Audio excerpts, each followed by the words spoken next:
Hey everybody, and welcome back to All Bronze No Brains, a Buffy the Vampire Slayer visual companion podcast that hopefully has you chuckling at your desk while you're pretending to work. And not only is this another great episode of the podcast, but it's our 50th episode. Oh my God! We will do the thank yous later on, but for now we'll get into the podcast. We'll tell you this is a juicy one, written and directed, and very obviously written and directed by Joss Whedon. We are talking about Doppelgangland. Yes, season 3, episode 16, the iconic and very highly rated episode, I think it's 9.2 on IMDb, sees the return of Vamp Willow from the Wish. And Dave, do you remember last week when we were doing our last week's episode, you were wondering if Willow was going to get some development? Mm-hmm. Well, it looks like Anyanka must have been listening because she's like, done. As usual, we like to kick off the pod with some hard-hitting questions. Do crosses and crucifixes scare off Jewish vampires?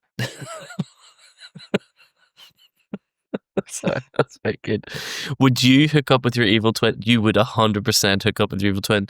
Although you wouldn't have an evil twin, you would have a good twin. Good twin? Yeah, you were going to say that. Oh my God. And you might want to take your headphones off your ears for a second, David, but can humans do this? Sure. Yeah, I think. I don't know why. It feels like it's been ages since we've done this or something, but just it takes a wee 5 minutes for me to warm up into it. Right, we have a lot to talk about in this episode, but first let's talk about the name, which is a mashup of the words doppelganger and gangland. Now, rather than regurgitate what doppelganger means from Wikipedia or repeat what all the other podcasts have done before us, I asked my very special German friend Uli to give us the real German lowdown on what the word means. Take it away, Uli. Hello, my friends, and welcome to the show. I am here to tell you about the doppelganger. We have the word for the most disturbing of meetings. Not with the monster, not with the demon, but with yourself. The doppelganger is your double, your double. When you see your doppelganger, it is never an accident. It means the world has made a mistake, and mistakes have to be corrected. We do not say, "Oh, how interesting, I have a twin." Oh no, nein. We say, "Oh, so I will die soon." So if one night you see someone that looks exactly like you, same face, but they smile a little too slow, do not follow them, do not fight them, yeah? And definitely do not invite them inside, yeah? Genau? Because the doppelganger already knows where you keep your secrets, and unlike you, it is not afraid of the dark. My friends, stay in the light, and I hope to see you there. Lovely, Uli. Lovely explanation. Thanks, Uli. Thanks. Thanks. Thanks very much wherever you are. Thanks, Uli. Where we are on the screen. Where'd you go? So yeah, supernatural double, bit like us, David. Double XL. I wish. As you like to say, Dave, up top of the episode, I just want to give like the most props to Alison Hannigan because she's just incredible in this episode. Obviously, that goes without saying, but the fact that she's playing 4 different characters. She's normal Willow, she's Vampire Willow, she's normal Willow pretending to be Vampire Willow, and Vampire Willow pretending to be normal Willow. It is impressive. It is that I said quite often throughout my notes that I'm like, she's so good at acting. And it's so distinctive. Each one is so distinctive as well. It's just like... But like physically, her physical acting is so good. Yeah, I can't wait to talk about this. Yeah. This was a absolutely cracker episode. I laughed a lot. It's very funny. And everybody's on their A game. I feel like everybody in the cast is just absolutely nailing it. Even the small, like, even the tiniest of characters are bringing something to the screen. Even like the vampire at the end. Like, anyway, we'll get to it. But it's a very, very good. I'm excited to talk about it. By the end of it, we hate it. We both go into it liking it, and then by the end of it, we're like, hate this pointless episode. Take it away, Big D. Okay. Never got me. That's such a smick nickname too. It's like, yeah, Big D. Go ahead, Dave. So we get a really long previously on Buffy the Vampire Slayer, before we can get into the cold open, which is to really rehash who Anyanka is and to remind us of what happened in the Wish. And we opened with Anya, or Anyanka. Give me another chance. You can fold the fabric of time, send me back to that place, and I'll change it. I'm going to just say Anya because it's... Yeah, she's just Anya now. This is Anya, yeah. She's not actually Anyanka anymore. Begging for her powers back. And we found out that she will be now stuck as a teen and that she's also flunking math, which I thought was quite funny. And she's told that she has to live her mortal life and die. And the dismissive way that this demon's just like, no, you'll live your mortal life and die. That just is like, oh, you're such an arrogant prick, I love it. But she threatens to find a way to get her powers back. At this point, we cut to Willow, which I love those hints that we get from the edit then, that was like, I'll figure out a way to get it. We jump to Willow, so you're like, oh, she's how she's going to get it, which I love those little hints from probably Joss Whedon, probably director. And we cut to see Willow floating the pencil and turning the pencil over and over and over, which is very sweet. Buffy's doing loads of sit-ups. Got me up in the gym, just working on my fitness. And we found out that Buffy has been putting in extra training because she needs to be better than Faith, which I like this little bit of competition that obviously is planting some seeds for later on in the season. I was wondering why, I now know why Willow's dressed like a toddler, but the first thing I noticed is like she's dressed like a toddler, like genuinely what you would send your child to play school in. And I'm like, you would be getting bullied so much in high school for dressing like that, even though she's so beautiful and cute. You mentioned that last week as well, like she was wearing kind of blue dungarees, and I noticed that this time she's wearing red dungarees, and it's just like, she must just be keeping fucking the dungaree factory. And what's that dungaree company everyone dungarees wears?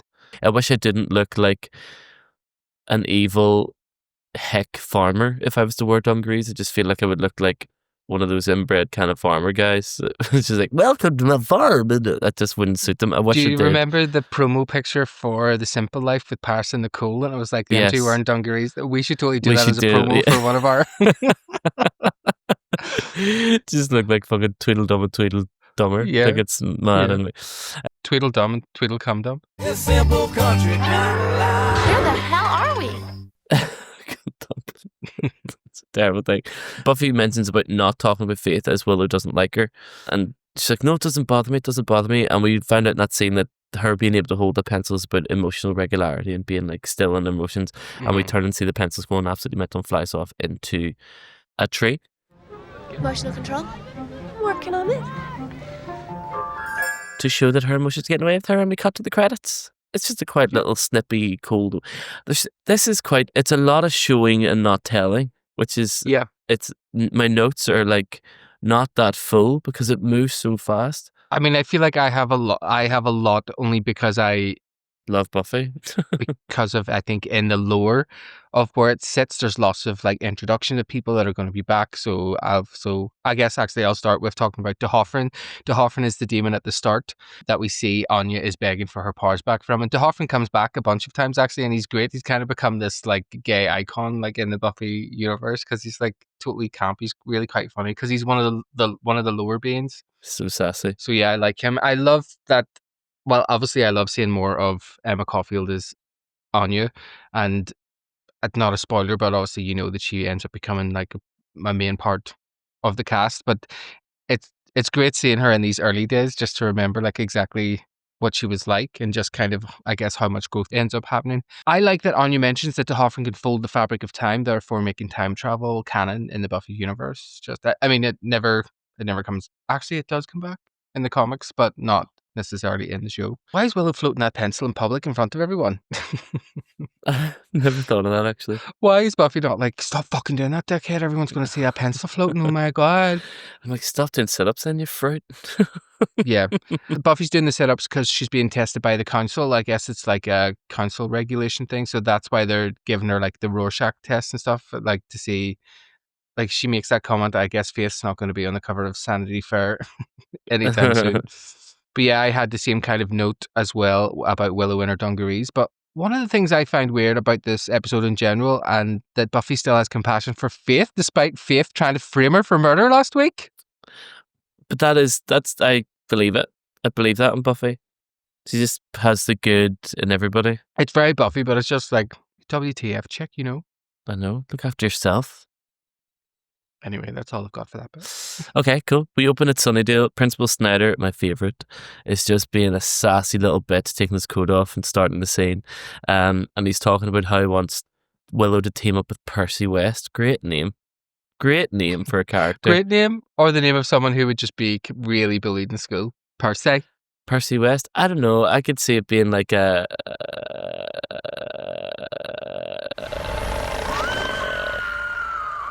The reason why is because he's a great athlete, but he's failing history, and obviously it's one of those things where the school's put in a rule that you have to pass, whatever, blah, blah. Willow gets asked to teach a lot, which is what I'm realising, like, how about you get your teachers to do their fucking job and stop getting the students to have to fill in for what the teachers aren't doing, you fucking dick. Yeah. Anyway. And I immediately was like, Percy is the cool guy, and we know this because he doesn't know how to sit in a chair properly. It's like he sits more uncomfortably. That's how you know a cool person is in the room. They won't sit in a chair like this. They sit like one foot up over something and like very much more uncomfortable than if you'd have just sat in a chair. It's like the Hollywood way of saying like that's a cool guy, which we'll see even more of the Hollywood cool guy trope later on with his walk and his chewing of chewing gum. But I'll get to that when we get to it. I actually said sitting in a chair slightly askew, which I was really like, why would I write that for myself? Because I struggled to say it. Askew. Slightly askew. Slightly askew. That's Percy West. Percy West, slightly askew. It's so offensive. A lisp doesn't make you gay. Being gay makes you lisp. I quite like that Willow tries to fight back a little bit, but like Snyder basically scares her into agreeing, into helping him. And I like the little bit that even in that scene, like she's like, we just need you to team up because obviously he's the strongest and fittest and he does his fastball or whatever, and you're like really smart. And she's like, do you want us to breed? It's really, what's her little like naivety throughout this whole episode was so funny. Yeah, I was just like, how is someone called Percy not being bullied? I think I refer to him as Percy Pig for the rest of this episode. Percy Pig's great. The actor is Ethan Erickson, and he was 26 when they filmed this. And he was also in Jawbreaker with Rose McGowan and Julie Benz, who plays Darla, and also in Scream 3. So I'll point him out whenever we get on to Scream 3. Snyder is getting some absolute mileage out of Willow for this school. Like, she needs to be on the payroll. Like, I love that Snyder says to her completely non-ironically, like, Rosenberg, it's time to give something back to the community. I know. As if she doesn't do anything, as if she's like covering for her like dead computer teacher, like, wasn't enough. Obviously, Snyder being back is just great. Percy says the line, I'm challenged, and Snyder says, you're lazy, self-involved, and spoiled. That's quite the challenge. Which I just thought that was an absolutely brilliant line. And obviously, we see that Willow is wearing 2 different crochet pieces, her jumper and a bag. So I've kind of decided now that I'm going to look for crochet pieces and I'm going to try and make them. And that's going to be what I'm going to give away on our Instagram. Oh, very good. That's a lot. You've really set yourself up for a lot of tasks. Is that not really difficult? No, not really. I'm pretty good at making stuff now. Okay. I've no doubt. Well, he's a liar. Oh, what a gorgeous bag. We cut to Willow and Buffy in the library. Sorry. Oh, right up my nose like is in the swimmers. Apologies. Anyway. Willow is complaining about Snyder and how controlling Snyder is, and like how she just tries to get him to do all these things. Enter Giles, who immediately tells Willow to get on the computer and hack into the mayor's files or whatever. And it's like, no problem, I'll do it right now. I thought that was great. He just assumes everyone's time is his. Willow, get on the computer. I want you to take another pass at accessing the mayor's file. Okay.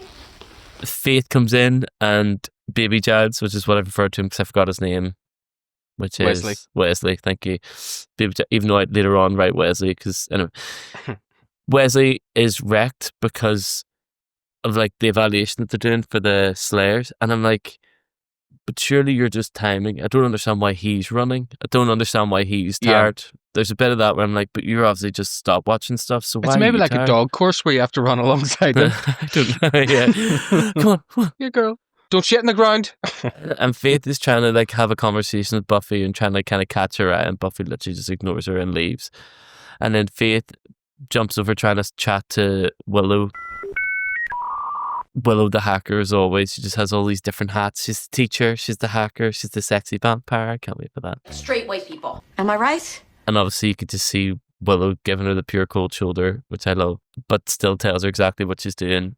And we get that little concerned look from Faith, which I was like, oh, she's going to tell the mayor.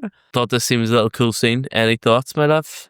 Faith calls Wesley Princess Margaret, which I thought was quite Yeah, funny. that's good. I've just got like loads of wee bits here and there. Giles sucking a lolly is hot. Oh my God! Sucking a lolly. Why do you say sucking like that? Like sucking a lolly. Sucking. Suck my fat one! Jesus, what? I like that Faith kind of low-key respects Giles, even though she doesn't like Wesley. When Giles tells her, like, Faith, you need to take this seriously, she's like, right, I'm just running my mouth off or whatever. Faith's wearing leather trousers, and if she just did a physical evaluation in this, she can say hello to a yeast infection. Very good. And this is where we see now that Faith is now officially a double agent, which leads us into the next double agency scene. Where we cut to Faith informing the mayor. They're in a Butte AF apartment that the mayor is now given to Faith. And we still get that little behaviour of his that he's a germaphobe because he just doesn't like her jumping on the bed with her shoes. Oh, hey, shoes. Oh my God, shoes. Which I really like how they've made this a non-sexual relationship. Faith comes up and is like, thank you, Daddy. And he's like, no, this isn't, I'm a family man or something he says to her, which I really... But he goes from that to saying, but you're going to have to kill your little friend. But he also says that she doesn't have to because it's quite early on in this sort of scenario. In that relationship, yeah. Oh, and she gets a PlayStation, which I thought was like, it's very much a father-daughter relationship here. And like, oh my God, PlayStation 1 is so old. It was so off its era. Like, that was the year I got a PlayStation as well. That's actually what... I'll wait until we're done with this part and I'll bring it up. That's all I've got, really. It's just that's where it leaves off and you got a PlayStation. First of all, I love whenever the mayor says about the Fleabag motel that Faith is staying in. He says there are immoral liaisons going on there, and Faith's like, yeah, plus all the screwing. Yeah, I seen that, heard that too. Which I thought was great. You mentioned about Faith calling the mayor sugar daddy, which he hates and reiterates that he's a family man. And that is... I think it just sets up the most interesting relationship dynamic, like, because it's like a dark mirror of Giles and Buffy, which I think is just really fascinating to see, because I think the affection is, well, you'll see as it goes through the rest of the season, the affection is the same. It's just the output of that becomes... Yeah, one's for good, one's for bad. So yeah, the Faith having a PlayStation. My dad got me a PlayStation because I think it was the year that I started doing like Chinese deliveries with him. So I had done more. So I got like the bigger present that year. And I remember he got me the original Tomb Raider game with it. And I could really only play like the first like 25 minutes of it until like the wolves came in, and then that just scared the fuck out of me, and I couldn't keep playing it. But I remember I was then able to start using that to play like enhanced CDs. Remember when you'd get like enhanced CDs that would have the music video of it? And I would just remember, I can't remember the name of the band, but I'll put them on screen. Do you remember the bad girl band? It was like, no way, mana mana. No way. Mana mana. Not today, don't get fresh with me. I know that's a cover of an old song. Yeah. Yeah, the girls were so funny. They were just like... Do you hear what that guy just said to me? Oh, don't tell me. I could have any girl here, but it's your lucky night. No way! He said that to me last week. You can take me in your arms. It was like so... Probably the earliest version of like Lily Allen. That's what it sounded like. Oh yeah, that Essexy vibe. Not today. Don't get fresh with me. It wasn't... Cleopatra, no? No, it wasn't, but I remember them.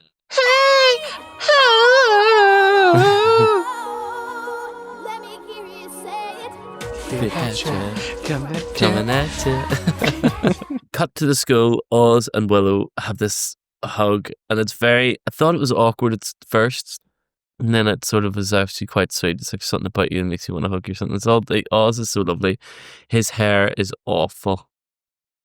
Yeah, it's like when someone who's naturally redhead dyes their hair dark. Or blonde. Yeah. This is a bit of a random... It's a very short scene, so I'm going to jump on to the next part, and you can tell me about everything. Because it sort of is Willow running into the storming off. This is it's sort of her building into like why Buffy just simply calling her Mr. Reliable is the thing that really cracks her up.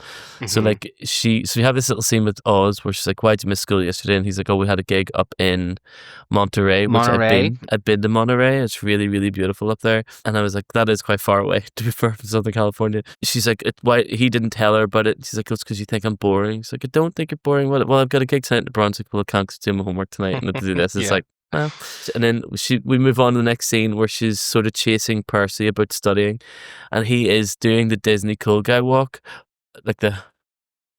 Yeah, it was very like Chris Evans in Not Another Teen Movie. Yes, 100% that. There's just that's such a good show. Where it's just like basketball in hand, chewing gum like a Millie, and just like Yeah. And then I realised who it really reminded me of when we did Grease. Your Grease walk. Remember having to practice that Grease walk? My Grease walk wasn't as good as Percy's walk. I know, but it just gave me that just as then brought back to you. I just don't know why I couldn't get that walk. I'll put it in here, but it's because you don't swing your arms normally in real life, so you had to swing your arms and you didn't know how to. I really struggled with it. I just remember Mr. Kane laughing at me so much. It made me so self-conscious because everyone just made fun of me so much. But it's funny. I was sending Sarah clips from Grease the other night because and she sent me clips of her singing. But it's funny because I just had it open on my computer and I was like, "Oh look, this is David and I when we were in school." And that used me, sexually assaulting Marion playing Sandy in the car. I'm like, "Oh my god, couldn't do that nowadays." Because Danny tries to force himself on her. Yeah, no, I remember. Sandy.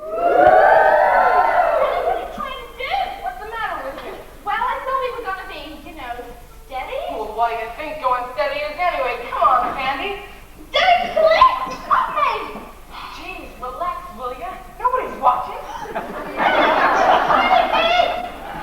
Jeez, what are you getting so shook up about? I thought I meant something to you. You do. Just because you give me a ring doesn't mean all this.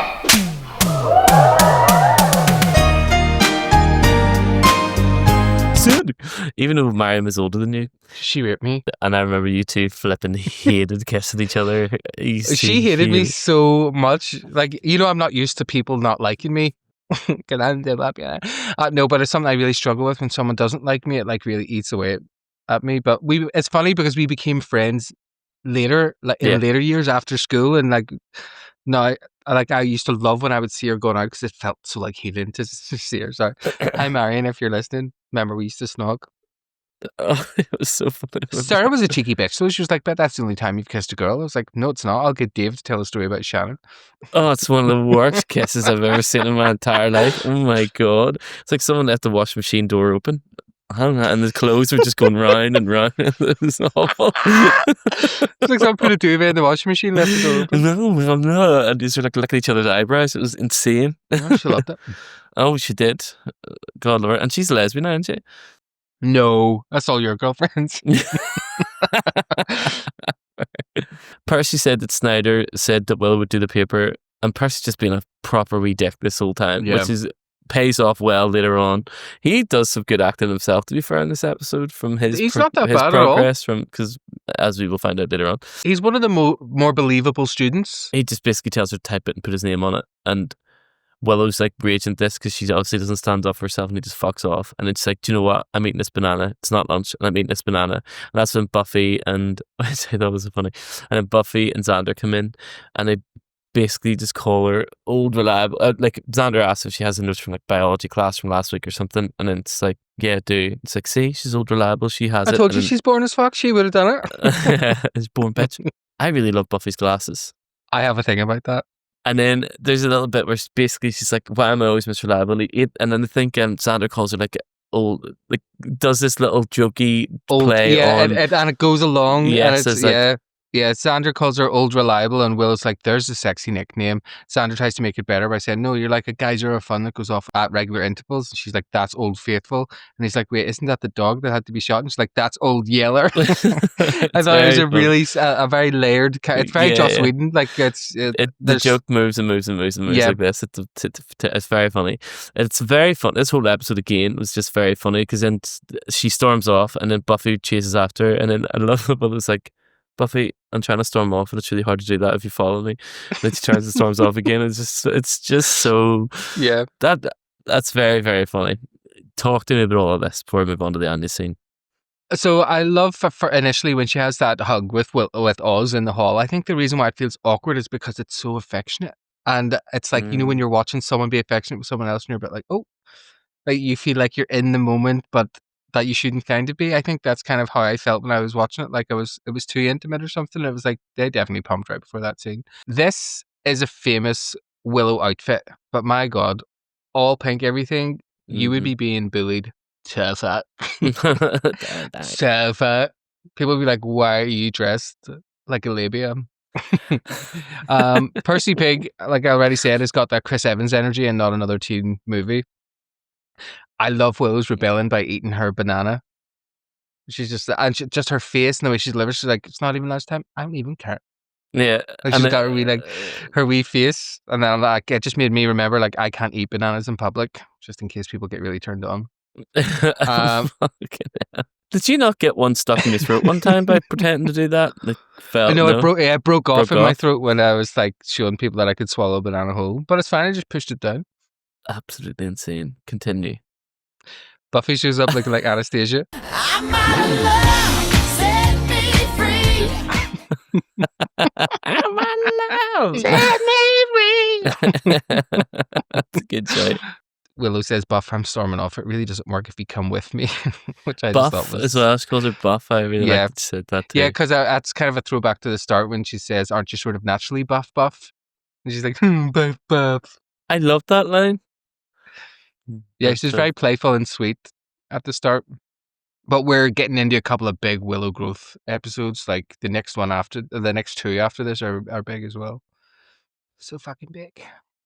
So the next scene we have Anya talking to Willow to see if she can get her help, and Willow's kind of a bit pissed off until she realizes it's for a spell she's working on. This perks Willow up. Willow's looking for some danger in her life. Cut to the girls casting the spell. This is a great scene. It's actually quite a lot of showing and not telling at this point because they're trying to create the temporal fold. I quite like that Anya does a really good job of explaining what they're doing. Like she does it in a very concise, it's just a very Joss Whedon thing. We do get some cool effects. I know they're dated now, but I thought at that time I thought they were great. As well, some physical effects with the lighting and with the wind or whatever. But then also, I liked what they were doing with the sand, and this causes Willow to sort of relive that alt life that we'd seen in The Wish, or see moments of it, unsure of what she's seeing. So I thought this is a really smart concept to for Anya to try and. I just thought this whole episode again was just very clever way of being able to reintroduce Vamp Willow to get that alt universe that hasn't just died away without anyone remembering it. Did anyone remember it? Yeah, I just thought it was very smart. The way to do that is by her trying to get her necklace back, to go back to the time that necklace existed, and just blah blah blah blah blah. But it was all. He's so smart. That's what I love, because it's like time travel without time travel. Yeah, it's very, very smart. This is the Buffy multiverse. There was a funny line looking for the necklace in a sofa in hell, which I thought was very funny. Did you try looking inside the sofa in hell? I thought that was very funny. Yeah. Willow leaves with her chicken feet, and then Anya smashes the plate because she's really pissed off, which cuts to Vamp Willow waking up in the Sunnydale universe. Yeah. Looking quite confused. In the same place where she was taken from, which I liked that too. That it was like that was smart. Another little piece of detail that just adds to it that we then still come back to later on to complete that sort of circle, which I really like. Oh, I'll get to it later. And then we cut to a break. Yeah. Well, just to go back a wee bit over that scene, I love that they're doing this spell in the floor of a classroom with like a rib cage and bones and all of that, and it's just like we're just doing it in like HE. Yeah. Like geography. Yeah. Yeah. That's so funny. Just That's I never thought of that. Room. Just accept that they do that stuff in school now. I'm like, oh yeah, that's weird. I kind of also like that Joss Whedon kind of makes up the kind of deity that they're praying to, or that they're invoking, and it's called Ereshkigal, the Endless One. Yeah. I loved it. Do we see that again? No, we don't, but I did my bit of research just to check that it wasn't actually a real thing. No, it was just made up, which I think is actually really quite smart to do in a show, because you can start to then build your own levels of lore, and you're not relying too much on like what people's expectations are. Like, if you're using like Hecate, whenever they used Hecate, which is a Greek god, that is like, it means you get to build up your own. I went really deep there, sorry. Oh. Yeah, you did, you're so deep. Oh yeah. Sorry, I just had a vocal stem in my head that went Ereshkigal O'Boyle. Willow has a bunch of great lines here. Like I love when she says, "That's a little blacker than I like my arts," and she's like, "If you'll excuse me, I have someone else's homework to do," which I thought was a great line. Yeah. But But Anya's got a great line as well. Anya does such a great job of like selling her frustration with being a human, and you get a sense of like, I just love the way she's obviously written, but the way she delivers it too. Like, she doesn't feel like she's just a teenager that's acting like a teenager. And she says this line to Willow, and she's like, "Fine, go, idiot child." Yeah, she does. Even when she talks like an adult, like a woman, not like a teenager. Fine, go, idiot child. Which is a really interesting choice that the actor is so good at doing. Also, her haircut really reminds me of Claire Munster's. Oh yeah, She really reminds me of Claire Munster generally, like as she kind of looks like Claire Munster. I can kind of see that actually, yeah. Because she looks like that girl from The Notebook. Rachel McAdams. And Claire looks like Rachel McAdams. Yeah. I think this Andy looks like Rachel McAdams. Like, I love Rachel McAdams. Yeah, she's amazing. She's great. I love her in Spotlight. Oh, she's brilliant. That's a great film. Really great film. That film. Yeah, so good. So it is. She's coming out in a new film where she gets like stranded on a desert island with her horrible boss, but she's like a Survivor fan, like a Survivor super fan. So it's meant to be like a horror comedy, I think, about like her now she's going to be in charge of him and stuff, and it's meant to be good. It looks really good. Love her. Right, so Act 2, we open up with Vampire Willow walking down Main Street to Sunnydale, being annoyed by all the little kid extras that they've decided to hire for a change.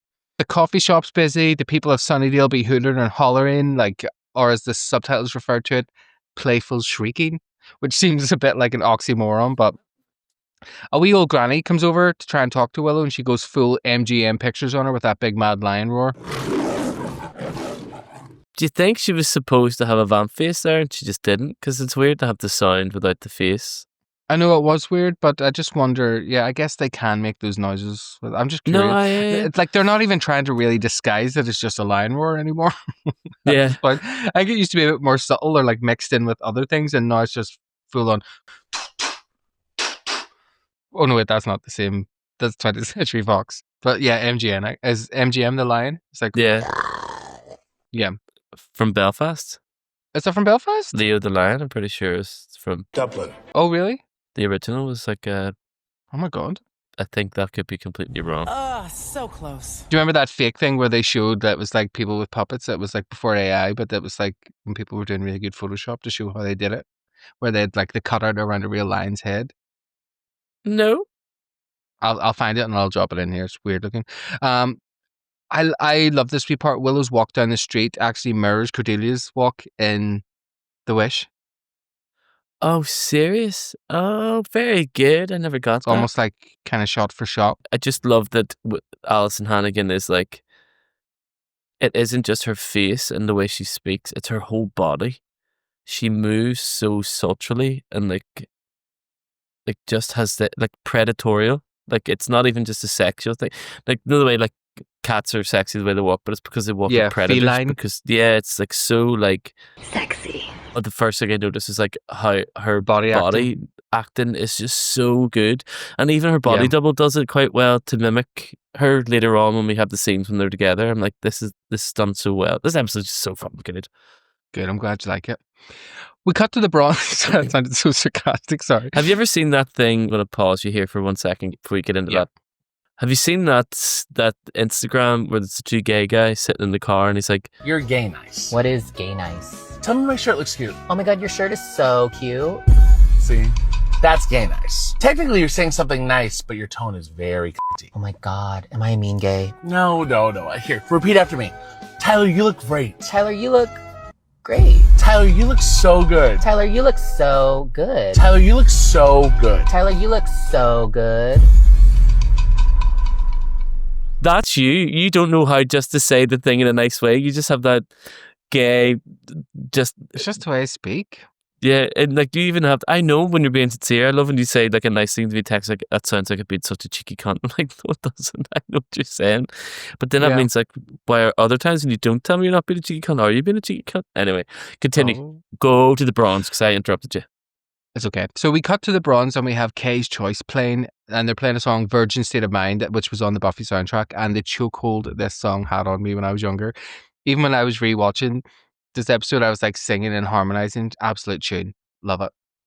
There's a chair in my head on which I used to sit. Although I actually think this is one of the times that like the song matched the vibe in the Bronze. Yeah. It was a For a good change. but I thought it was very interesting with the way the key changes. The writing of the song is very interesting because it was like, where's the? It sounds like it's going to sound dopey, but like. Sorry, this is so boring. Yeah. Because it's dissonant in the way she's singing it. Still talking. Notes that she's singing are very like discordant with what's going on, and it resolves. I really like to buy a gun. Even using that song with its uncomfortable, and it resolves when Phil walks in, I thought was so clever. When Phil walks in. Is it not Willow?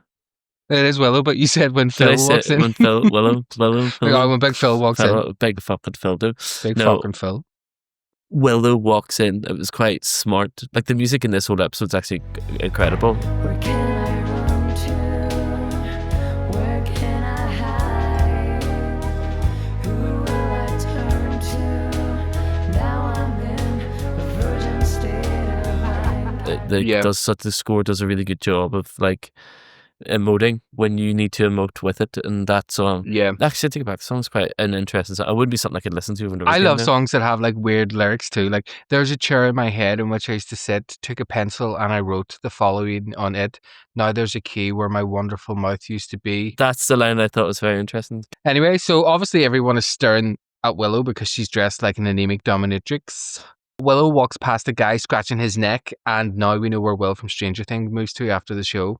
But it's just such a weird thing for a character to be doing, like in a main shot. So I think that's why, like, it's stuck out to me. But Willow bumps into Percy Pig, whose titties are looking absolutely amazing. By the way, he has this long sleeved T-shirt that's like tucked into his jeans, and I'm like, baby. Now I've said all of that so that you can tell me how hot Alison Hannigan looks. She's fine. Electric chair. She's obviously stunningly beautiful. Like, of course, she's hot as fuck. Yeah, Percy's got that big tit from the side. I'm like, this is what it must be like to be a guy looking at girls' tits. Percy tells Willow that she should be at home doing his homework, and until he graduates, he owns her ass. And obviously, he doesn't know that Vamp Willow is part of the Women's Liberation Front. And she utters an iconic line, "Bored now," and she pushes him flying across the pool table. And I love that you hear a background extra saying, like, "What the heck?" Yeah. I did hear that. That was very funny. It was so funny. What the heck? But Vamp Will tells Percy Pig that she's having a terrible night, and she lifts him off the ground by his throat, and he tries to dig her, which I actually thought was really funny. I don't know why. Obviously, you would if someone was grabbing you by the throat, but I just thought it'd be funny if you tried to punch her. He tries to choke her as well, and the way she's just like smiling back at him, like looking insane, is so good. As Xander ends up running in, he pulls Percy Pig off Willow, and Percy runs like fuck. Xander is able to throw Percy quite far, I noticed. And later on as well, Xander even throws a vampire that ends up flipping upside down. I'm like, but he is definitely working out in this season, yeah, because you can even tell from his clothes from the start of season 3, he's been doing some working out because he's got nice muscles and stuff.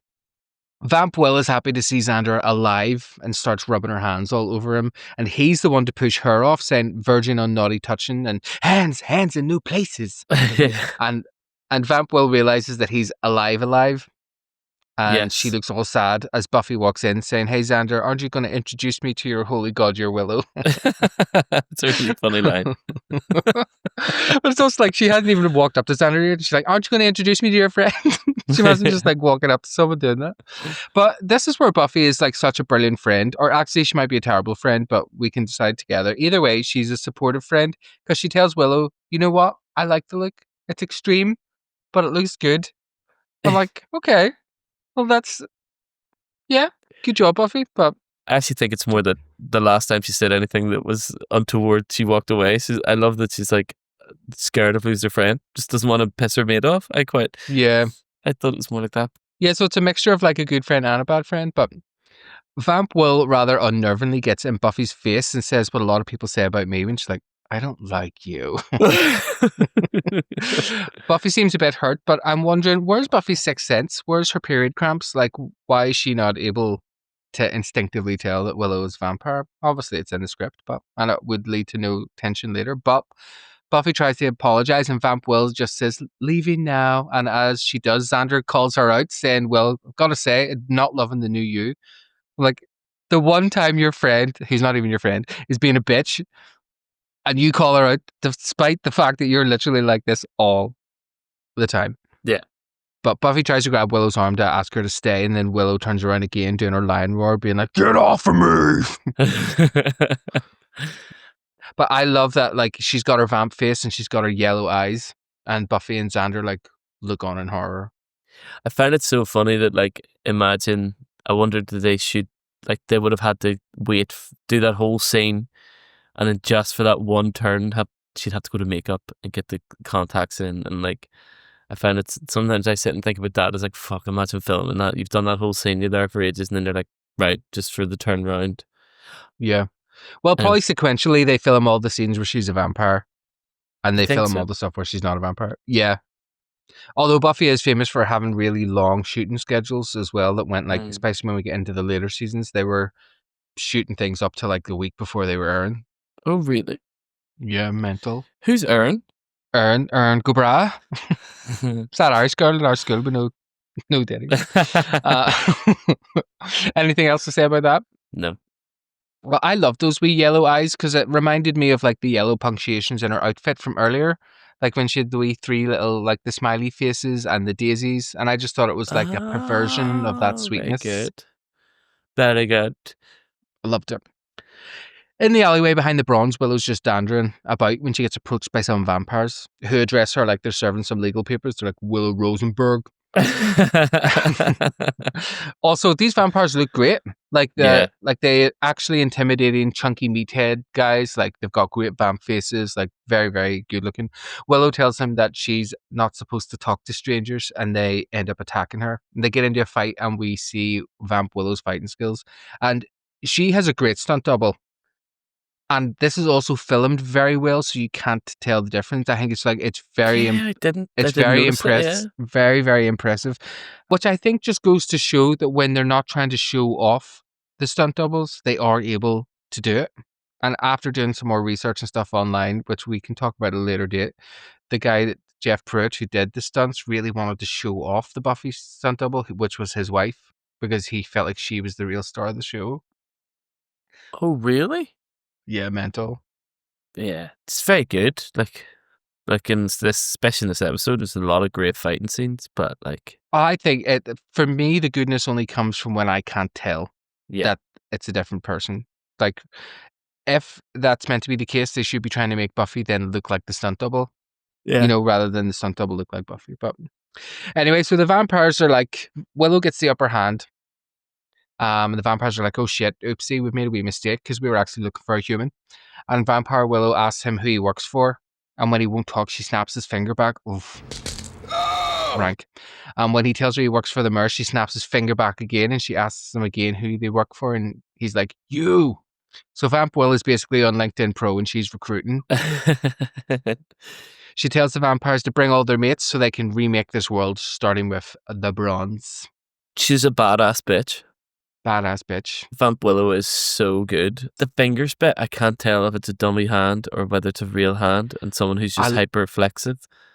And the way she was stroking the fingers and stuff as well. Yeah, she's very sexually charged. Sexual. Yeah, just definitely sexy charged. Like it's, yeah. Because I've never looked at the hands like that before, and then she's rubbing. I was like, oh, those are nice big fingers. Reminded me of my friend Odge. He had lovely big fingers. Not in a dirty way, he just had lovely big, his hands were ginormous. I used to love when you would put them against mine. Just to look at the size. Yeah, and they'd be like, so let's do it with our willies. No, I held his willy once while he peed. I love when you say these things. I thought the fight was really good. I really liked it. On my wedding night. YOLO, you know. It wasn't sexual. Anyway, sorry. Anything about that? No, I'm all done. The dummy hand. Yeah, just I thought I was curious in whether it was a dummy hand or a real person's hand because it looks so real to me when I was watching it. I was like, I can't tell if they're jumping in between cuts to. Oh yeah, sorry, I just tried to do that. Really bent my own finger back. I know some people who are have hyperflexibility that they can bend their fingers all the way back. I cannot. I can't even bend my fingers any way back. No, I can't do that. Do my finger more. Oh, yeah, maybe if I push my whole hand, but... Anyway, Buffy and Xander show up to the library to tell Giles that Willow's dead and has been turned into a vampire, which they do off-screen, which we were talking about earlier, which I really like. And we cut to the three of them sitting on the steps commiserating. Giles kind of eulogizes Willow by saying she really was the best of them. And when Xander says way better than me, Giles is like, much, much better. Yeah. Which I loved. Buffy blames herself for this happening, for her calling Willow reliable. I'm like, I wish the fucking worst thing you called me was reliable, for fuck's sake. Shut up, you dopey cunt. Imagine spiraling out because someone calls you reliable. Our Willow, who I'll now refer to as normal Willow, as our Willow. It's not confusing at all. You do have something that I would say that you've asked me not to, that does make you spiral, that wouldn't feel like a big deal. Why are you bringing this shit up? For example, I called you a boring bitch in a voice note or something, and you had like... But I also called you many other things in that voice note, and then you were like, I don't really like it when you call me that, and it took me a while to realise which bit it was. Which and bit it was you were talking that about? were way worse than that, because you're obviously not boring, and it's like, but you obviously have that's a personal thing to you. You would hate the idea of being boring, and I obviously would never call you that again, because you asked me not to, and I realised that. Hey, thanks for telling everyone. But it's very interesting how, like, being called reliable, but I was like, everyone has that thing. Like, yeah, I think has like something that doesn't seem like a big deal, but if it's said to you, you're like, yeah. Oh, I don't want that to be true. I don't want to feel like, because you're obviously not born. There, you said it again. Well, she's reliable, but I know, but she doesn't want to be like only reliable. Do you know what I mean? Yeah. Anyway, I thought it was interesting. Yeah, Continue, my love.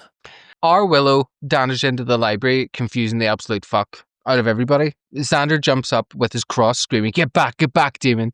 And we get this really funny moment where, because the cross doesn't work, he like shakes it as if it like needs batteries, which I thought, I like that. Was funny, yeah. I thought that was really, really funny. They can't believe Willow's alive, and they all start pile-on hugging her. And I just think it's so sweet, like, to see their affection towards her, especially Giles. It's like he just loves her so much. Yeah. I just thought it was so cute. And our Willow's like, here, did you do a load of drugs or something? Xander tells Willow he saw her at the Bronze as a vampire, and I loved her response when she's like sculling. She's like, I'm not a vampire. And Buffy's like, you are? I mean, you were. I just loved the way that scene was written. I thought it was like so sweet. Buffy says to Giles, right, Giles, explain this for us, chick, because we don't know what's going on. And Giles is like, something very strange is happening. Xander gets a great line when he says, can you believe the Watchers Council let this guy go? Yeah, he's got so many great lines in this. Joss Whedon writes him very well. He writes him very funny. Yeah, most of when he's not like cracking on to Buffy, then he's, you know. I like that when they off camera tell Giles, and then we see them cut to them sitting on the steps with the great tableau that they do as well with the three of them. Even though we as the audience know what's going on, the characters don't know, and the scene is played for real.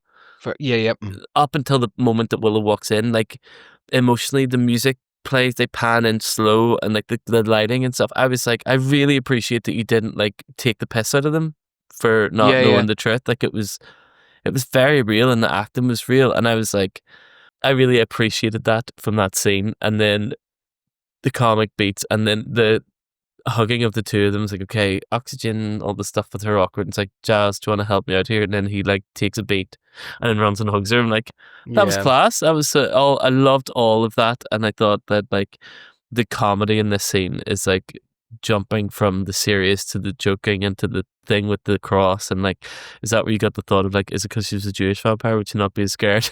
Did you get like a Star of David try and scare off like a Jewish vampire? The thing then I had was when I had thought about the crucifixes and whether they would work on Jewish vampires, because in some ways I feel like if a crucifix did work, then it does then invalidate Judaism, because it would be like proof that Jesus is the Son of God. Okay, fair. Which I thought was interesting. However, there are in other fictional works like Anne Rice and stuff, there are other religious items that can be used to ward off demons and spirits, like Star of David and whatnot, because it comes down to the person that is burying it, their belief. Oh, okay. And that's meant to be one of the big things in lore about crosses and crucifixes, is that a lot of it is down to the person's belief that it would work. That will work. And I just didn't know that there was a difference between a cross and a crucifix, because one of them has Jesus on it and the other one doesn't. Just a representation, yeah. Back at the Bronze, Anya's like, what a fucking day, just give me a beer. And the sexy bald barman with the sexy stubbly goatee asks for her ID. ID. I'm 1120 years old. Just give me a freaking beer. ID. 1120 is a really interesting way of saying her age. 1120. That's I don't know why. It just made me like. But I love that the barman still says their ID. Yeah, he never changes ever. Yeah. Give me a Coke. Devin and Oz are setting up for their gig, complaining that they don't have a roadie, which just made me think fondly of my time being your roadie for Kagura and Phoenix Fire and Runaway Go. Roll the tapes. There is one thing, actually the one thing I really wish wasn't done was Tony somehow finds a way of getting himself in our videos. Like he's supposed to be behind the camera, and all of a sudden if we picture Tony clapping or we picture Tony going like this somewhere in the background. And so I was like, I didn't realise that Dave changed in Runaway Go. Yeah. I would take all of those out. What was the whole reason? I wouldn't. Those were the days. Angel appears looking for Buffy, and him and Oz have some kind of chemistry, which I kind of liked. It's like, damn. The way he's like, all right, mate, like, yeah. How's it going? Oh, are you looking for Buffy? He's like, oh yeah, you know me, always looking for Buffy. Just then, a group of gay vampires strut in, taking over the place, as a gay does in a new environment, smashing one of the Straggots into a table, showing that they mean business. Angel and Oz are having a little powwow. Angel and Oz are having a little powwow at the side when in walks Vamp Willow. Anya seems to recognize her straight away, but when Oz sees her, he tells Angel to go and get Buffy. Nah. And Angel fucks away off down around his own door. Although I love that he literally climbs up the wall on like a rope, and it's like with a spotlight on him. I'm just like, okay. But I think that's because that plays later on. That comes back later as a joke. Yeah, like, when Devin's trying to like escape. He obviously seen the Angel do it and be like, all right, I'll just climb up this rope, and he can't. Yeah, and it's like it shows you how hard it is to climb up a rope. Yeah, it's quite funny. Vampire Willow licks a girl's neck before biting her, and as we later find out, siren her. She comes back in season 5. Does she? I didn't realize she's Siren. Her name's Sandy. Sandy. I know. I get Sandy. Sandy. Vamp Willow recognizes Oz as one of the White Hats from the WIshverse, but doesn't understand why Oz thinks that she's one of his mates, and that's when Anya finally chimes in. He thinks that you're the Willow from this reality. So Anya, realizing that this is her golden goose, her ticket back to the WIshverse to get her necklace and therefore her powers back, is like, let's get this done. Cake fart. Let's get this done. Yes, I really liked that were all the side characters, all these little guest actors, like the guy at the bar, they are all rounded character. He is the quintessential bar guy that can't be fucked. And I just thought it was brilliant. Her licking the neck before she bites seems to be like a thing that's so sexual. Oh yeah, and then she's like, should I go get Buffy when the vampires come in? First is like, Oz is like, no, maybe leave it for a second. And then whenever Willow comes in as very clearly a vampire, he's like, go get Buffy now. And I just like Oz's command of that there, because Angel's like, okay, honey. Hanny. He's like, okay, Hanny. Hanny. Vampire Willow, you wouldn't see a top lip like that in Hollywood anymore. What do you mean? She's got the Amy Schumer of top lips. I still don't know what that means. I hate straight white people. Oh, right, like me. I don't have a top lip. Oh, but you've got a moustache, so that's basically a lip. There were a couple of lips. I noticed in the background in the bronze there was a poster for the California AIDS Ride, which was more recently known as Life Cycle, which was an annual 7-day, 545-mile bike ride from San Francisco to LA to raise money for the San Francisco AIDS Foundation and the LA LGBT Center that raised over $300 million in the time it was running. It officially ended last year due to rising costs and like declining participation and obviously advancements in HIV prevention. But I just thought that was nice after, all their stupid pro-AIDS thing that they had a couple of weeks ago. Pro-AIDS? Anya being 1120 years old is the average age of a Sunnydale high school student. Good joke. And just a funny side note. Are you whispering? just a funny side note. Mm-hmm. Let me hear. This is the second episode in a couple of episodes where the big baddie has been looking for a necklace to restore their power. I'm like, interesting. Oh, yes, right enough. Somebody ran out of ideas in the writing room, honey. Honey. But yeah, I thought it was interesting. I'd never picked up on that before, but I'm just like, they're just, some faggot is out here writing scripts where like, the demon has a necklace and he needs the necklace back. Someone in that writing room borrowed someone's necklace and they're like trying to subtly hint. They're like, yeah, well, what if Buffy's just asked for the necklace? Marty Knox is like, Jane Espenson, what if I write my character looking for a necklace?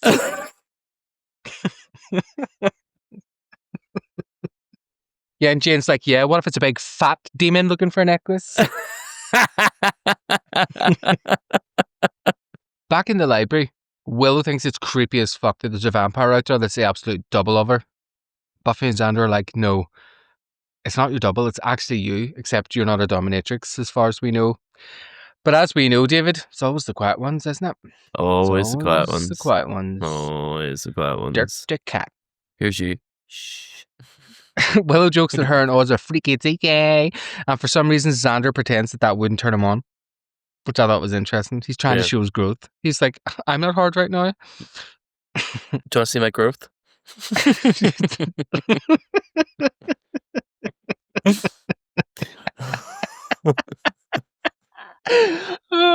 Angel bursts into the library wearing high heels by the sounds of it.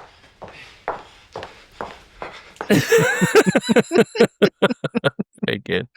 It's really like the Foley's just like, it's like, you know that TikTok videos, like, is it like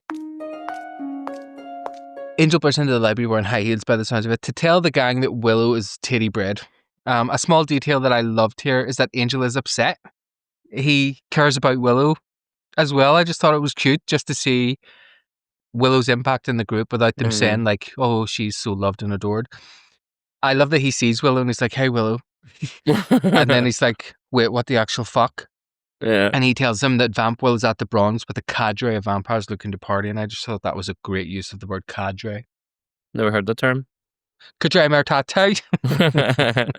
So off the gang go from the library to the Bronze. Angel tells them there's like 8 or 10 vampires and Buffy asks if they should call Faith. Giles responds, no, I don't want her in combat around civilians yet. But it sounds like he has a cold and maybe has re-recorded the line. It's like, no, I don't want her in combat around civilians yet. I don't want her in combat yet, not around civilians.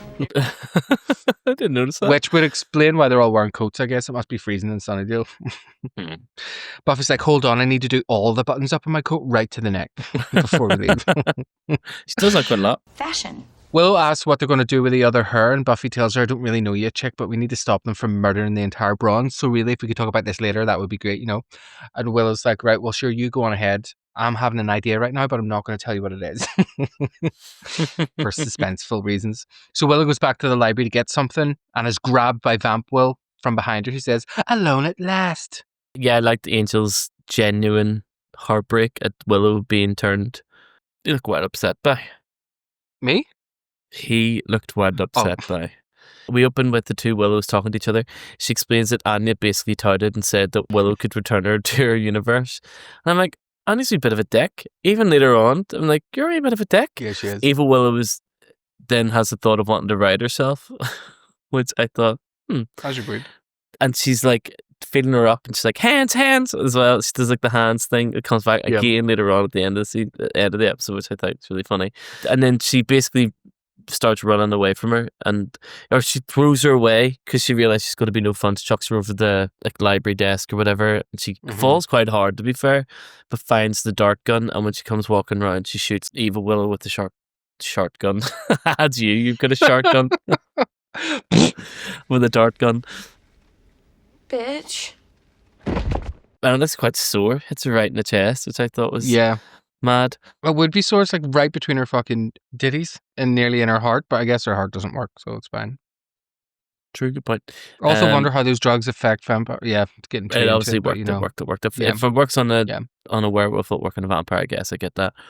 No, but a werewolf is alive. A vampire. If they can get drunk, yeah, then I that's assume true. drugs would work because we have had drunk. Right. Metabolism. Love the part where Willow's like, "What do I want with you?"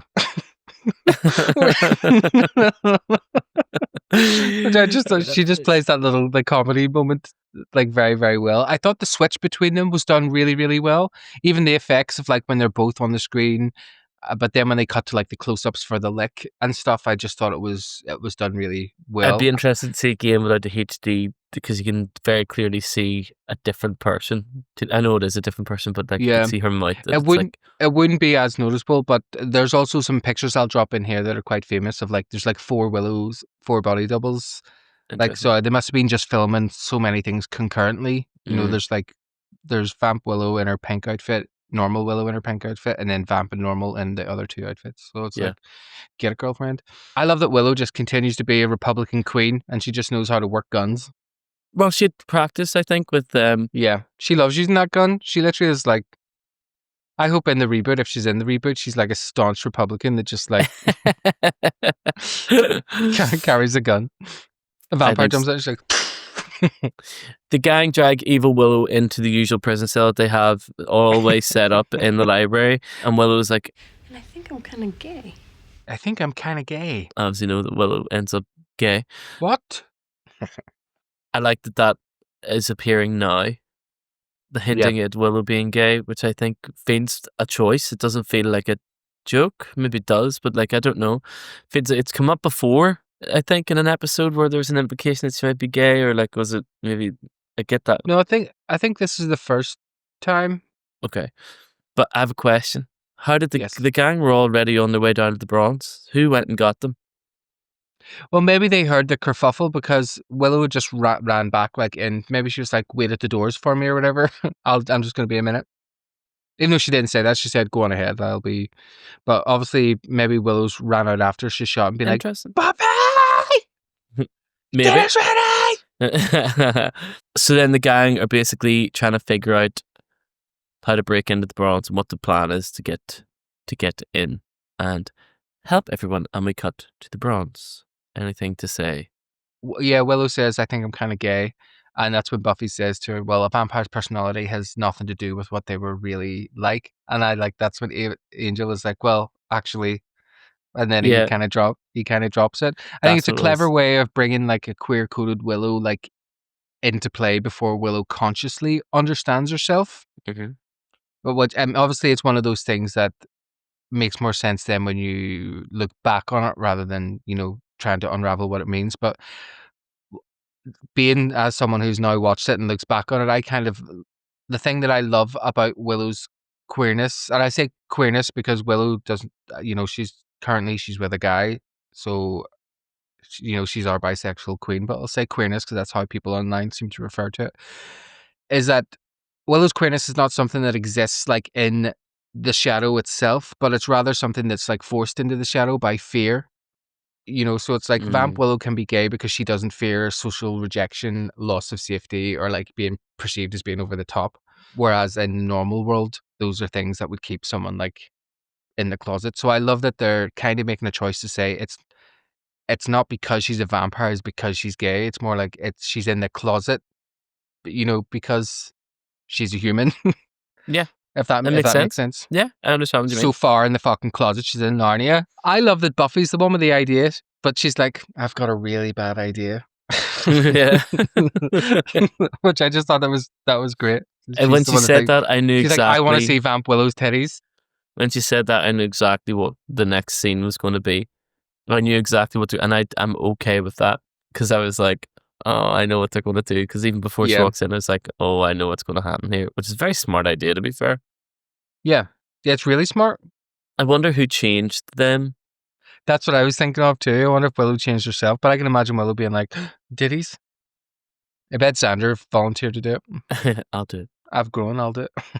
We cut to the Bronx, and this is where we see Good Willow dressed. This is where we see Good Willow as Vamp Willow. Good Vamp Willow, I'm going to say. Okay. I just call her our Willow.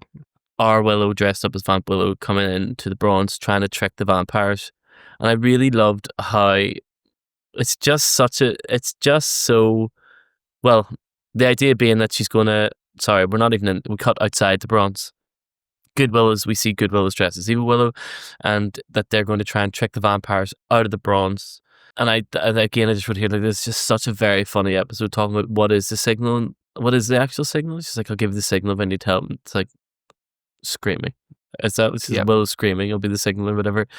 And like, I just kept saying, like, Alison Hannigan is such a good actor because in that exact same outfit, she looks like good Will. It looks like a different person in that because she's walking so like stumbling her on demeanor, her everything. It's just, you can tell the difference between all 4 versions, which I just think is incredible. It's just so smart. Willow and Entis Bronze just not doing a really good job of being evil Willow. Anya's raging that because she says that she killed the other Willow, and Anya's like properly raging at her. But and then there's like walking through the room, and like I think she even mentions one of the guys like, "Do you want to go outside?" And I think I might have heard something. Yes, And like, so she's trying to trick them to go outside. She's like, I think I heard something out there. but she does it so well. She's like, because she's in the middle. Oh, sorry. Do you want to go outside? I think I heard something, and it's just the way she does it so good. And I love that they're not even intentionally trying to make you think that it's Vamp Willow, because obviously, well, we know, but I love that it is her bad acting. Yes, that is good. That is good yes, acting. she's bad. Yeah, being a good bad actor. Yeah, because Willows would be bad at this. This is not her comfort zone. Yeah. And at one point, she looks down and is like, "Oh, didn't know about those," or something like. Oh yeah, when she's outside the bronze, she says, "Oh, I guess vampires really don't have to breathe," and she's like, "Oh gosh, look at those." Oh gosh, look at those! Really made me laugh. And even Anyway. Xander and Giles are like, There's a wee part where she's like walking through, and then she just, but Oz, I think, completely gets it even before she waves. Yeah. She's like, "Hi," like the way a child does whenever they're like on stage to their mum, when they're like, "Hi," when they're doing their like wee part. It was so sweet. Yeah. And then again, she gets another vampire leave, like, "Oh, he's taking a while. Do you want to go check on him?" It's just so funny. And then when we Yeah. cut out to those little moments, they're being stabbed and killed, which I thought it was just such a smart plan, to be fair. And then we cut back to fuzzy closed evil Willow. But before we do that, talk to me. No, you've said everything, and I've kind of said chipped what in as I you would needed say, to. just that her performance is brilliant, and I love that little wave. Like, at Oz. she should have won an award for that if she didn't. Like, should have put her up for something. It's insane that like Buffy was never nominated in any Emmy categories for acting. Really? I don't know if they were even. I'm sure they were submitted, but it only ever won 2 Emmys, like for hair and costume, I think, and it was for like a really bad episode where the hair was awful. One where she cut her fringe. So we cut to evil Willow in the fuzzy clothes, and she's quite confused. And then this is where we see Cordelia coming in with one of her mum's dresses on. Yep. Like, dressed to the nines. Obviously looking for Wesley, I think, is the implication that we're getting there. Yes. Yep. And then she realizes that Willow's in the cage. Is like, "What are you doing in there?" And she's like, and Willow, the way she speaks as a vampire Willow is such a really good choice to be like, she doesn't say much. Yeah. Which is odd because Willow actually, real Willow, our Willow, speaks so much, overspeaks. Like, so Vamp Willow just being like, "Bored now," and "Leaving now," and all those small little.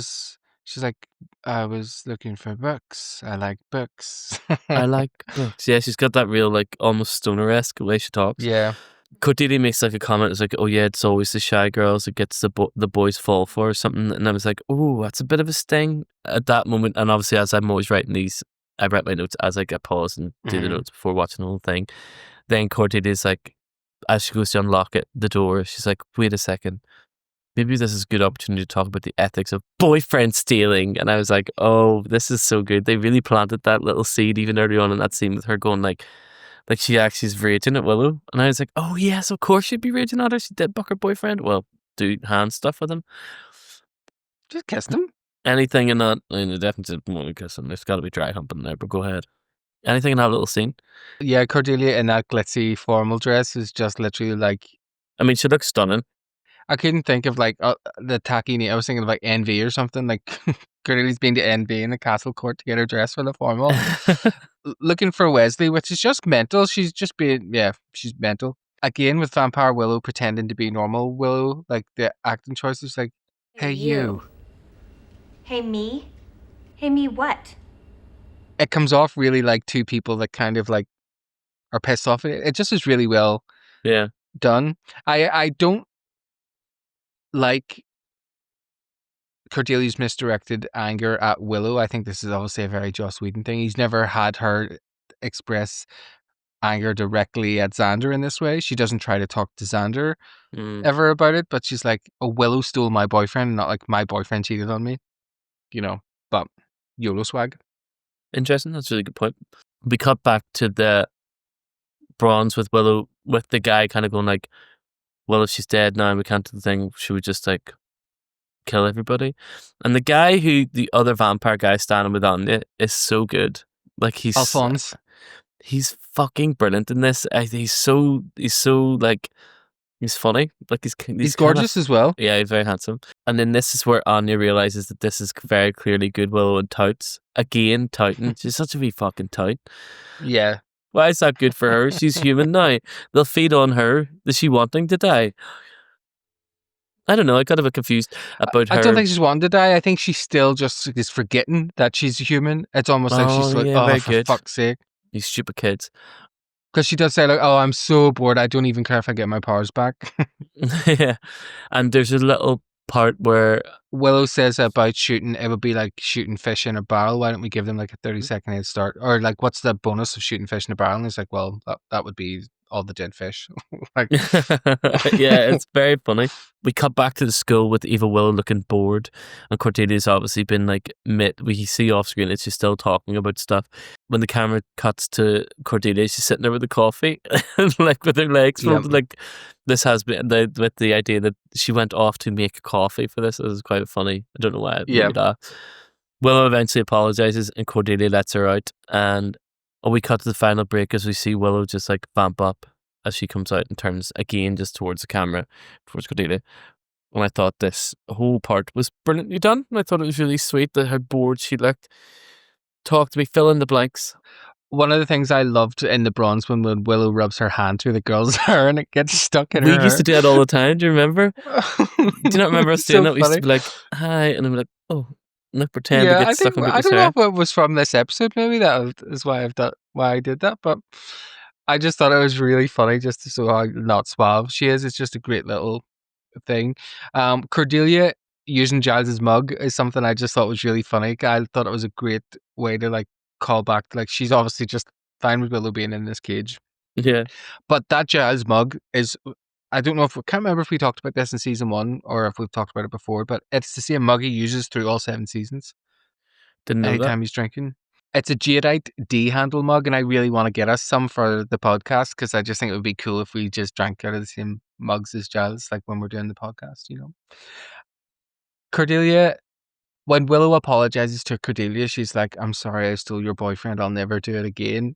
And Cordelia's like you could. Like, well, obviously she could. She did. Just why she's locked in the cage. And then Vamp Willow does her best Cher impression when she vamps up and turns to Cordelia. And she's like, how about dinner?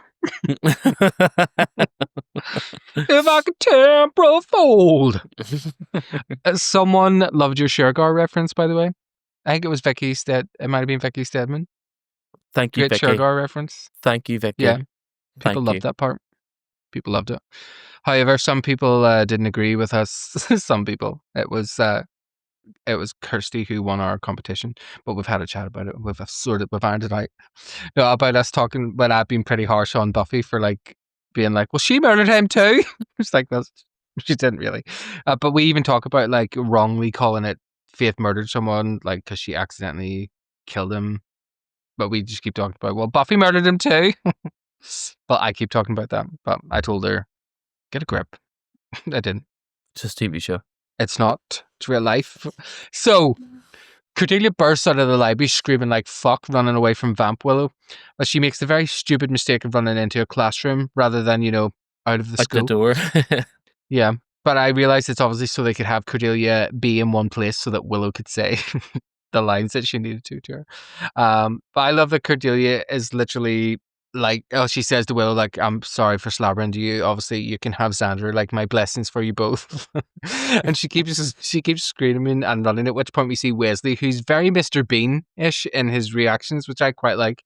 And he near shits himself when he hears Cordelia screaming. He manages to find her in the girls' bathroom and scares Vamp Willow off with a bottle of holy water and a cross. He screams again when Cordelia comes up behind him. And she throws herself into his arms, thanking him for saving her life.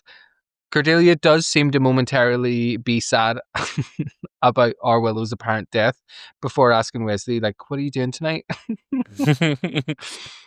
And as my ma used to say, once a cold-hearted bitch, always a cold-hearted bitch. Why was she looking in the mirror at the time? You want to talk about mother? Oh, you want to talk about mother? It's mother time. Okay. The funny thing with Wesley in that scene, the only really thing I got was like the fact that he holds the water like a steak. Yeah. Like, He's I'm like getting ready to throw it. Like, but surely you should like open it and just. But also do the that. glass. I know the glass wouldn't break if he thinks he's strong enough to throw it. But I love that just goes to show how unrealistic. He's like, back, creature of the night. I also love that Will was just like, oh, whatever. Yeah, she just like walks out. It's like she can't be arsed. I quite like the complete opposite to our Willow that Vamp Willow becomes. You know, that was a good scene.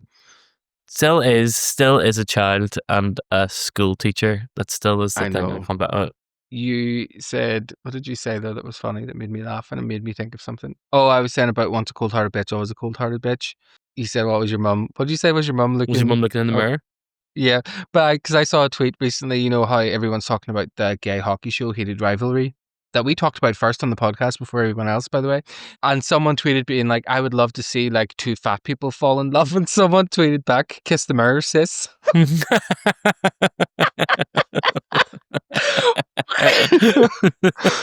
I just really tickled me. So harsh. So funny. So back at the Bronze, Anya is lamenting the tragedy of her life. She hates humans and she doesn't care if she ever gets her powers back. And she even tells Alphonse to eat Willow first. This is when she's being a pure bitch. She's like, actually, just kill her. And our Willow's response being that she's like, this girl has a history of mental problems dating back to early childhood. I love that was her defense. And she's like, I'm a blood-sucking fiend. Look at my outfit. So cute. And that's when our Willow's like, well, if I was a human, could I do this? And then she screams like, fuck. And then they both are like, yeah, you could. Yeah. Humans do that. That's yeah, I like that. I think that's the thing when you have two people that like understand that sort of comedy timing. Yeah. Like they were both very natural, like Anya and Alphonse. I want to see a detective show with those two. But thank fuck, in rushes Buffy and Angel and co to save the day. A fight breaks out and Buffy, being the absolute badass bitch that she is, grabs a pool cue to fight with, and in a kerfuffle, Anya tries to back away but gets knocked out by our Willow, who digs the fuck out of her. I like the big dig, and I also love the use. The pool cue is used a lot, and I really like that little. Yeah. It's a great because wood. This is a great fight. Yeah, it's very this good. Scene in the Bronze is brilliant. It's well choreographed. They're well hid. The kicking. Now that Buffy's hair's a bit longer. And there's there's a bit where Buffy, like, where the obviously stunt double is like, or the fight stunt, whatever you call it, is like punches the thing and then kicks and then pow pow kicks twice, and it's fast. It's really quick and like, so good. Yeah, it was fucking brilliant. Sorry, continue. Yeah, really good, and they completely fuck up the Bronze while they're doing it as well, which I absolutely love. Vamp Willow corners Oz and our Willow on the stage, and they literally start choking the fuck out of each other. We get some brilliant fight moments here, like we were just talking about. Angel breaks a vampire's leg and then throws snooker balls at a vampire, which I just thought was so the best bit. The sound of them as well, like that's what I really loved. And it was the sound of. But you seen the snooker ball bounce behind his head or the pull, so I was like, oh, what did he hit? Like I would love to know what, because it's off camera. He throws it, so I'm like, is there someone just with a board? He threw it at it, but he really. I got a bit of a visceral reaction from that. I was like, I have been hit with a pull ball like a few times because people are dicks. Remember when I hit you with a maraca? Oh no, did you hit me with the maraca? No, you hit me in the elbow and it was really sore. It's still sore now. In the flame bone? That flame bone is the worst. It is fucking so sore. It's still sore to this day, Tony. You've ruined. No, it's not. No, it isn't. Is it really? No. Oh, okay. Watching this fight though did make me think like, oh, I'm definitely gonna kind of watch casually Angel again, because I forgot that how much Angel kind of comes in to his own and how great he is at fighting, and just how sexy he is really too. Buffy stakes Alphonse with a snooker cue without even looking, which I just thought was such a great move. She just pokes it behind backwards. her. Yeah, I love that. And then she runs with a snooker cue and snaps it over the back of a vampire's head as she's running up to the stage as well. Just really, really great scene. And she jumps on the stage ready to stake Vampire Willow, and our Willow's like, Buffy, no! Yeah. Buffy, don't! That's my sister! But I love that Buffy stops so quickly. And even like Willow comments on it, you know, like great reflexes. I love that Vampire Willow just like lets herself kind of get caught because she's like, fuck this shit. Like, poor sad Vamp Willow's just like, this world's no fun. I'm like, try being in 2026, love. Try being in 2026. Try being in 2026, bitch. I actually felt really bad towards, oh yeah, Happy New Year, everyone.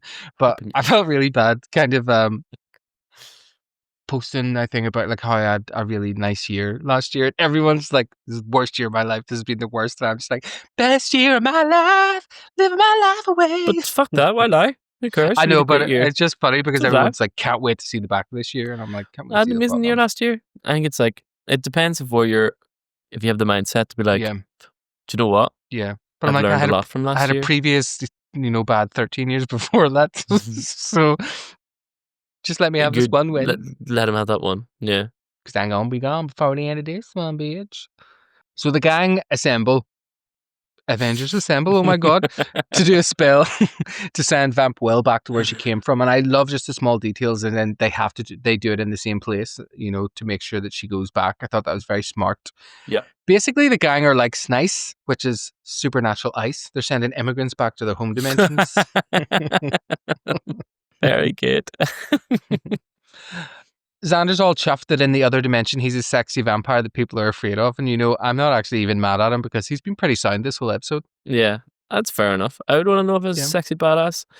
How shit is it, though, to be if like, your evil twin is like the sexier one than you? You're just like, what are you doing with your life, you know? Buffy's dubious about releasing Vamp Will into the wild, but Will admits that she just can't kill her. And Buffy's like, well, yeah, neither can I. But Willow says, at least if we send her back, she stands a chance, you know, of whatever undead life that she has in the WIshverse. And Buffy says, there, but for the grace of getting bit. I'm like, preach. Anya tells them, when I get my powers back, you'll all grovel before me. And both Willows are like, whatever, bitch. Vamp Willow fills up our Willow one last time, and then we flash to white. And literally, Vamp Willow is returned to the WIshverse, where she's promptly dusted by Oz. The moment where she left. Yeah. Because it was as a temple fold. Well, as she was leaving. Like, you want to see a temple fold? Just lift my shirt up. Folds. But when she was taken, I remember this little detail, when she was taken from her universe, it was just as Oz was about to grab her and put her into the thing, and she's taking that moment, and then when she returns back in that moment, there's a part of me that's like, because it's the same, like, oh, like, because she swears, and I remember that scene in The Wish, and the fact that I'm like, oh, it's very interesting because you can now read that as she was always taken away and put back in that moment. Yeah, I did think about that, actually. And it's like, I quite like that Joss Whedon way of like, you've closed the loop. So then she was always taken away just before Oz attacked her, and then just put back again without anyone knowing, basically.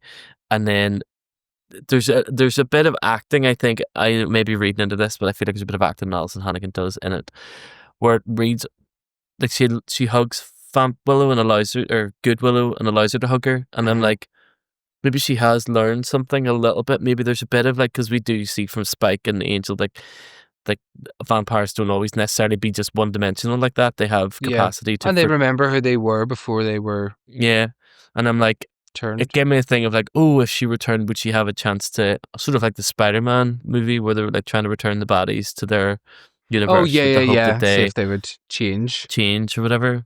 But like, she doesn't get a chance to, like, she's just returned back to the world that she wants to be in, and then or it's the other way of like, she's just finally back here, and then she's like, oh shit, I just got killed. I just thought it was brilliant. I thought it was very subtle, and I may be reading more into it, but I thought it might have been a very clever way of closing that time loop, because it was like, if you go back and watch The Wish, she still does the exact same, acts and does the exact same thing when she dies. So I'm like, I never thought about that as being like, but I know that's what I love about time travel. Like, it always was going to happen, so it's in the lore. It happened in The Wish. It just we hadn't got to the point yet in time where we knew in that 4D kind of way. That's right, 5D. Look at me. 5 double D, size of your bra. You didn't notice I did a costume change halfway through. Oh, did you? Yeah, it's very subtle. Oh, you can see it in the very edit. subtle. I'll do a poof of smoke so people can see. Is it just you and smoke? It's a puff. Oh, that's It's funny. a puff of smoke, not a No, poof. it's actually, I'm going to start taking meth again just so I can do this effect. Anyway, back in our world outside the school, Buffy asks Willow if she wants to go out tonight, and Willow's like, no, I think I'm going to stay in forever, pretty much, floss, do my homework, and die a virgin. And there's so much foreshadowing here. So she hadn't had sex with Oz then? No, she Okay. hasn't. And she has confirmed that, like, in earlier episodes where I she's thought like, that- you know, Wait for the right time. she's only used to Oz at a half a Monty, and Xander's like, what half? He's like, wouldn't you like to know?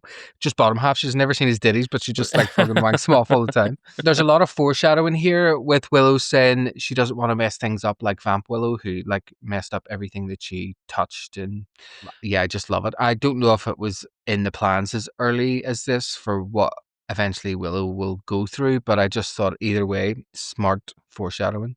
No spoilers. Don't know what you're talking about. No spoilers. Up rocks Percy Pig, who's done his homework on Roosevelt. However, he didn't know which Roosevelt she was talking about, so he did papers on both of them. Willow's mouth is open in shock here, which I absolutely love. And I like the nice touch of Percy also giving her an apple. An apple. Yeah. And he runs off, and Buffy asks again, do you want to go out tonight? And Willow's like, yeah, does 9 sound good? Yeah. And then I like that. I like the Joss Whedon ends are always like a bit damp squibby endings. But like not in a bad way. They always just end in the middle of something, not in like a dramatic it's very beat. normal. Yeah, I think that's because Joss is very good at reconciling his stories completely in one episode. But I think that also that's too because he jumps in. He doesn't really do a lot of the actual writing of the episodes, you know. So I think he obviously has contained ideas for stories, so they're fully kind of resolved fleshed out and resolved. Yeah, I loved Percy's little. Even his demeanor's changed, and like he's a much more less like cool guy, more like yeah, because he's been scundered in front of everyone. Yeah, but I like that it's not. Even when he jumps, like when he jumps over the chairs or the bench or whatever, he does it so cleanly. I've never really been able to do that. I remember when I was a bit skinnier, I was able to do it one time, and I was like, "Oh my god, I did that over a fence one time." But there's been so many times I've tried that and tipped my foot and fumbled, or just like fully jumped. One time, just landed on my ass. Yeah, your wankle wouldn't allow you to do that. No, my weak ankle would not. My wankle. And I like that I just thought this very good scene. Very lovely little button to the end of the episode. Yeah, it's I mean, as we've said so many times throughout the episode, it's such a great episode, and what I love about it as well is that we're kind of seeing. It's not that it's like a completely new storyline for the show, because what we've been exploring so far all season is Buffy and Buffy's shadow self, and this is now Willow kind of exploring like her shadow self. So I love that it's still like we are getting these big character moments for all the characters throughout the season, and that's actually really pushing them forward. And I like that this was kind of Willow's time to shine. You know, I love that like Vampire Willow is like confident, assertive, sexually expressive, and that plays really nicely into Willow, who's just like nice and helpful and self-effacing and non-threatening. But the thing that I really like of the, you know, the whole Jungian shadow self thing, is we talked about it in last week's episode, is the idea of integration, you know, versus extermination. You know, you don't become whole by like destroying the parts of yourself that you're afraid of. You become whole by choosing to be who you are wholly, with like the knowledge of like who you could be, which I think for Willow is just like, that's why she doesn't kill Vampire Willow. You know, she accepts those things about herself, and she is happy to exist in a world where she knows that that's a possibility, that you know could be her. She like refuses to become her, you know, but she doesn't deny her either. I just think it's really interesting. But also accepts the parts that she does. She goes out that night at 9 o'clock. Do you know what I mean? So it's like taking the bits that are good and leaving the evil, blood-sucking parts to the other universe. Very good. Integrating her shadow self. And this is a classic Buffy theme, you know, that power isn't inherently evil, but it's how you wield it that is the thing that can become evil, you know? Baby dick. Baby dick. Baby got dick. Well, that's this week's episode. Do you have anything else to add, David, or we'll just fire into the Let's outro? fire into the outro. Fire into the outro, sure. Well, that is this week's episode. We're getting so close to the end of season 3. All right. So yeah, we've only got 6 episodes left. That sounds like loads, but it's only 6. We'll be gone in no time. I'm excited to announce that we've got a few more guests at the end of the season because we had such a great response to the guests that have been on so far. So next week we have Leia from Investigating Angel, who's here to talk with us about one of her favorite season 3 episodes, Enemies. I'm not saying anything about this episode because I get scared. Tony loves this episode, I can tell. Oh This no, is you're so going to important to him. Tony's, I'm going to actively go into it with like, can't wait to hit this, going to bring my red pen. Shit. I'm not a pen. You don't know how to write? No. Your wife can't read. Oh, sorry. Well, should I cut that out? No. Your wife can't read. Continue. That's you? Have you even said all that shit that you were saying there? Yeah. Oh, yeah, you did. Enemy. Sorry, I didn't realize I wasn't. Normally I read Have you along said with all you. that shit you were saying? Normally I read along with you, and like, and you said out loud, it always freaks me out. Anyway, we want to give a big thank you to our Patreon members who help keep the lights on. Thank you. Big thank you to our big buffsters. So let's do our little. We're going to do this, Tony. You ready for this? Roll call. Roll call. Kirsty McCauley, Jill, Leia, Major Sledge, Vicky Steedman, Gary Crossan, Becoming Buffy, Jay Monchon,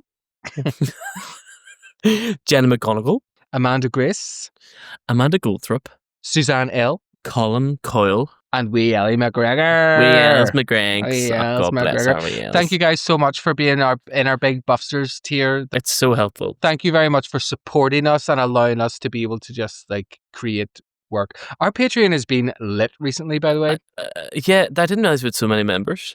So that's like so cool. So, we've got a bunch of free members as well, but it's our big buffster members that get producer credit on the episode, you know. Producer credit like that. Oh, you're doing a close hand one night. Thought you do this, then this. No, but some of my two mates are talking. Will you two shut up? It's Jane Esmond and Marty Knox. Make them He's kiss. like, where's my necklace? Am I beside you? Am I to this side of you? You're on that side of me. So if yeah, I do you're this, on. I point at you. Yes. Make our wee lips kiss. Yeah. We did this before. You'd need to go right to the edge. Oh, I'm not in the proper thing because I'm in the little two squares. Me too, I'm in the 2 squares. Yeah, remember when we used to kiss? That was fun. Baby. No, you kissing a washing machine, remember? Tongue my hole. Anyway, kissing a washing machine door open. If you haven't joined our Big Buffsters tier, you don't. Thank you for making me say Big Buffsters with my lisp. If you haven't joined our Big Buffsters tier, then you don't have to. No, you don't know what you're missing. We have Patreon Actually, you don't know what you're exclusives. missing. We have Patreon. I'm going to tell you what you are missing. You have Patreon Yeah, tell them what they're exclusives, missing. interviews with our creators, early access to the main episodes, as well as clips from the cutting room floor, which are actually some of my favorite stuff. The shit that we can't actually put into the real one because we will get sued. Although it is accidentally making me bolder to keep stuff in. That's why, I said, well, we'll put a clip in for the Big Buffster Patrons.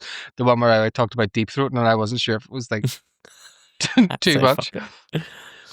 Because I'm just conscious that there's a lot of the people that comment on our stuff are girls. I'm like, I was going to ask some of the girls if they don't like hearing that stuff. That's a good shout. I think that's fair enough. I think if you don't like hearing about me deep throating dicks, or if you're a homophobic, let us know in the comments below. No one listens this far. I know. And yes, we have some amazing content coming up as well. We have the full interview with James McDonald, aka the sexy detective Paul Stein, aka Garth the Dildo Model. That full uncut interview is going to be on our Patreon now, which you've caught a bit of it in last week's episode. As well as a full Q&A with Leia from Investigating Angel, where we sat and talked for a couple of hours about top 5 Buffy episodes, top 5 Angel episodes, and we talked about the podcast kind of creation and all of that. As well as Sarah from Becoming Buffy, she stopped by a few weeks ago to interview us. I remember. Yeah. It was lovely. really fun. I'm not telling you, I'm talking to the audience. Oh, yeah, sorry. Love you, baby. And this week, Dave and I start our journey into the reaction content world with Scream. Very exciting. So make sure to subscribe for less than a price of a coffee to see what all the fuss is about. And if you haven't heard my rant about coffee, go join our Patreon. You can check out other episodes on YouTube. Hit the bell icon to be notified when we post something new, especially sometimes when Tony puts it up on the wrong day. You got a wee early one because Tony doesn't know what day of the week it was because he was in the Barse of Christmas. Yeah. Yeah, it's the worst bit. And you can now catch up on all 1 to 49 right now over on Spotify. And you can also watch it on Spotify as well, which I didn't realize. And we also can post up clips there too. Again, if you could follow us, give us some, if you fancy doing a review, give us 5 stars. If you don't want a review, that's fine. You don't have to. We appreciate you listening anyway. But it's 5 stars or none. Yeah, don't post 4. What's the All point? or nothing. Post whatever you want. Yeah, that's it. I also make Instagram exclusive cinematic trailers, so make sure to follow us at All Bronze No Brains. Legit, sorry, this isn't scripted, but they're actually phenomenal. If you could do those before the episodes, I wouldn't have to really watch the episode. I could just watch your trailer and then I would know exactly what I need to talk about. That's actually a great idea. No. Do it with Angel. Well, fine. I have an idea for Angel. Let's wrap this up and then can I tell you my idea for Angel? Yes. It'll be on the Patreon, so sorry if you're listening on YouTube. See ya. See We're ya. gonna be ya. See ya. Bye. Bye. Bitch.